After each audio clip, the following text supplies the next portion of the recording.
Friends and viewers, I would like to share 2 quotes on the subject of affection. Daniel Keyes, in his book Flowers of Algernon says, "There are a lot of people who will give money or materials, but very few who will give time and affection." And Maya Angelou, in his book A Letter to My Daughter says, "I have found that the platonic affection in friendship and familial love for children can be relied upon with certainty to lift the bruised soul and repair the wounded spirit."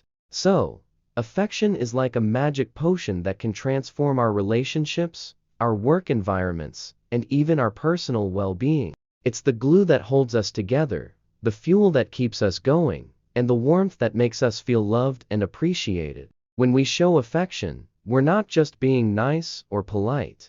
We're actually giving someone a little piece of ourselves, and in return, we receive a priceless gift of love and understanding. So, spread the love, give a hug, share a kind word, or simply smile at someone today. Because, remember, affection is the language of the heart, and it's the key to unlocking the beauty and joy in our lives. Thank you so much. Please don't forget to like, share affection with your friends, and subscribe to our channel for more uplifting content. Until next time, keep spreading the love.